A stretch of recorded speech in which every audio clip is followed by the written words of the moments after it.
Hey everybody, welcome to Songwriting with Zarni. Today we're going to talk about how to escape second verse hell. I learned a technique a few years ago that's been so helpful to my writing.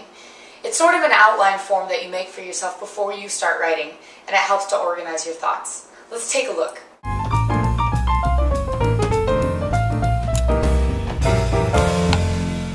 Now you know what to say, but you just don't know how to say it.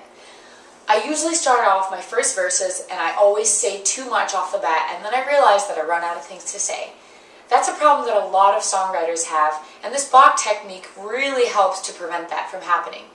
I know it feels a little bit silly to go back to English class and to write out an outline like we used to, but it's really helpful to help organize your thoughts so that you don't say too much up front and that you keep the listener really interested the whole time. Let's pick a popular writing topic, and we'll pick something like a breakup song. Here's how we're going to plan it out.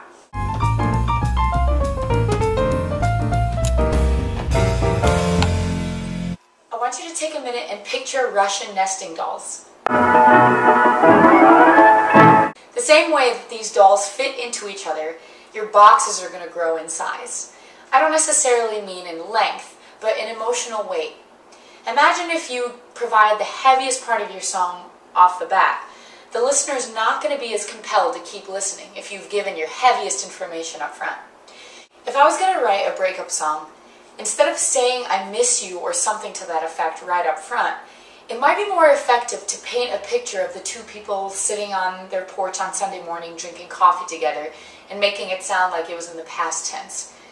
So you're kind of hinting at that something went wrong, but you're not revealing it yet. That way the listener is going to be thinking to themselves, what happened to him? Did they make out okay? Why does she keep talking in past tense? That way it stays exciting. You always want to make sure that the listener is not knowing everything that happened up front, but that it keeps them engaged. Now that you've only painted the picture of the two people sitting on their porch on Sunday morning, you've got a million options of where you can go from here. You've restricted what your main idea is in the box 1. Your main idea is what we used to be. Now for box 2 and 3, you've got a whole variety of options. You still have to tell the audience what happened. How did it change? Did you change? Did he change? Did you change together? Was there a third person? There's so many options. And this really helps to prevent the writer's block that we often experience. What rhymes with miss? Kiss? Sure. I miss the way we used to laugh. Baby, don't mess around me because love's so... Oh my God. You know, maybe he doesn't even need to miss her that much.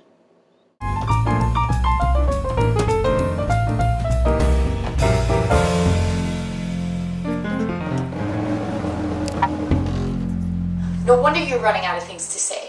You've already released the most secret part of yourself in the first verse. You've said, I miss this, I miss that. There's really few places that you can go from here, besides finding different ways to say how much you miss the person, of course. It's really easy to get redundant in a song, to just find a different pretty way to say what you've already said. I know it's kind of a pain to go back and to make the boxes. It kind of feels a little bit elementary to have to write out boxes. But if you do that, and you write main idea 1, what we were, main idea 2, what happened in between, main idea 3, how I feel about it now, all the things that you write for your first verse have to be linked to that main idea. It just helps to make sure that you're not just spitting out random details, so that everything's a little bit more cohesive and tied together. So for instance, your first verse main idea is what we were. All the details that you're going to write about that first verse are going to fit into the main idea of what we were. We were sitting on the porch, drinking coffee. It's all past tense, all fond memories. So clearly, the main singer is longing for something. The audience doesn't know yet what that thing is, or what happened in between, and that's why you still have a second and a third verse to explain why. Watch a different video on how to write a catchy chorus. The choruses are going to be inserted in between the boxes. Take a look at the songs that you really like. You'll see that the ones that keep you interested are the ones that reveal more and more information as the song goes on. It's pretty crazy how simple this concept is, but how neglected it is too. I really hope that this box techniques helps you. Feel free to send me any of your songs and I'd be happy to review them and give you some of my feedback. A lot of my friends that are in songwriting too love this technique to help organize thoughts, and I think that it's really going to be helpful for you. Thanks for watching.